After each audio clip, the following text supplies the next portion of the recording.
Hey guys, this is my characteristics and applications for students with exceptionalities. This is what I learned over the course of the semester. Right here I've got my table of contents. These are all the different types of exceptionalities that we went through throughout the semester. As you can see, we've got learning disabilities, communication disorders, emotional and behavioral disorders, ADHD, intellectual disabilities, autism, traumatic brain injury, hearing loss, visual impairments, and gifted students. First one we're going to talk about is learning disabilities. Characteristics include just struggling with overall academic achievement. This mainly includes difficulties in math and reading, I would say, are the top two reasons. When we talk about learning disabilities, we're talking about dyslexia, disabilities like that. Intellectually, they struggle with their working memory, both long-term and short-term. They have a hard time recalling things. They are more likely to experience anxiety and depression. This is due to their learning disability. They feel uncomfortable in the classroom, don't like answering questions. Overall, kids with learning disabilities aren't any different than their peers socially, other than their emotional changes can lead to some social problems. The best thing for students with learning disabilities is inclusion in the classroom. Some ideas of differentiated instruction include peer tutoring, cooperative learning groups, curriculum-based methods, differentiated instruction, just like I said, doing things a little bit differently for that student, and identification of both strengths and weaknesses. Communication disorders. Oh, I'm missing a slide here. Communication disorders include students who struggle with their speech and their language. This could be the way that they pronunciate words, the way we hear them, things like that. Some things we can do is provide a supplementary aid, facilitate language strategies, help them learn how to fix these, give them visual supports, AAC language strategies, and once again, general education. They need to be included into the classroom. Emotional and behavioral disorders. Emotionally, this is anxiety disorder, depression, oppositional defiant disorder where kids act out, conduct disorder, trauma, and schizophrenia. A lot of these students spend a lot of time externalizing or internalizing things. There's going to be a difference between those. Those who are externalizing are more likely to bully and be rude to their peers, while those who are internalizing often shy away from their peers and aren't that outgoing. Intellectually, they can be gifted or have intellectual disabilities, but they are more likely to experience a lower grade point average than other students with disabilities, and that's just due to the fact that they are not in the classroom due to disciplinary issues. The best thing you can do is just be a mindfulness teaching, which is being mindful how you approach situations, let them know you care, things like that. We have to do our best.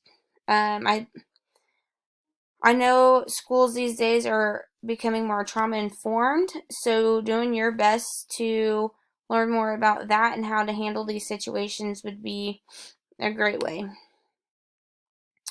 Attention Deficit Hyperactivity Disorder, or ADHD. Characteristics include hyperactivity, inattention, impulsivity, and aggression.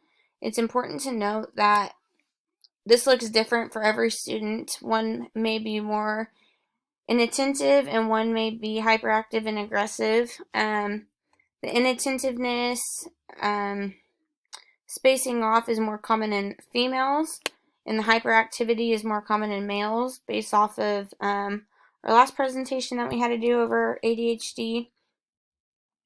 So these kids could either be super outgoing or super come across as they're super uninterested. These students often struggle in the classroom just due to their inability to focus. They also spend a lot of time outside of the classroom due to lashing out, things like that.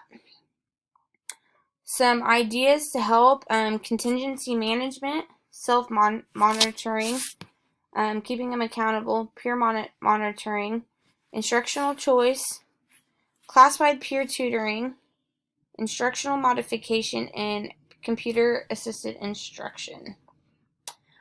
Intellectual abilities or disabilities are happen with limitations intellectually and adaptive behavior. These types of students struggle with working memory, they struggle to generalize, and they lack motivation. They also lack just basic conceptual skills like reading and writing, money concepts, and self-direction. They need help with those kinds of things. They just can't quite grasp them. Their social skills, they lack responsibility, self-esteem. They can be very gullible. It's easy for students to take advantage of them and talk them into things they might not normally do, and they struggle to comply with the rules.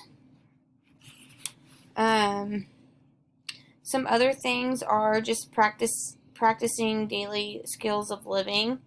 They lack occupational skills and maintenance in safe environments, so they need a little bit of help. Some people more than others, depending on their level of disability. Some eventually can go on to live on their own, and some will always need that constant care.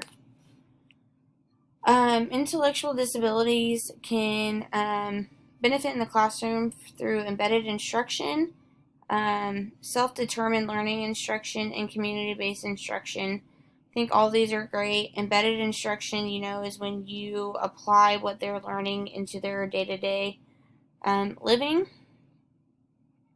and it really just helps them learn a little bit more independence, as well as learning their strategies. Autism. Characteristics include social, emotional reciprocity,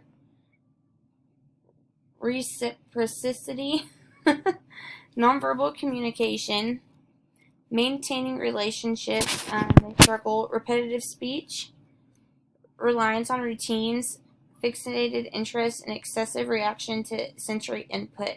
So the best thing for a student with autism, I don't know if you noticed, but repetitive seems to come up. Routines, they don't like when things change. So students with autism need a routine. They need things to be same on the day-to-day. Positive behavior support, social stories. It's a great way for students. They're not always included in everything in the classroom. Sometimes they don't understand, and that's where they really struggle, is socially. So going through social stories really helps them to learn emotions, how to handle situations, things like that. Student-directed learning strategies, self-scheduling, self-instruction, self-monitoring, just kind of like other things, teaching them how to be self-reliant. Traumatic brain injury. These students are interesting because everything's going to vary on the level of or the severity of their injury and how long time has elapsed since they received it. Some common physical difficulties include coordination, physical weakness, and fatigue. There's a chance they might need physical help. Issues include memory, planning, problem solving, and abstract reasoning issues. Academic skills slightly depending on the severity of the incident and time lapse. Just like I said, it could be worse, it could be better. And there's an increased likelihood of emotional, behavioral, and social challenges. They can become easily agitated, things are frustrating, they're not like they once were, so I think that's pretty reasonable. Person-centered planning, assistive technologies, and transitional strategies is the best way to get these kids to benefit in the classroom. Hearing loss. This is not a one-size-fits-all populations. Accommodations in the classroom are needed.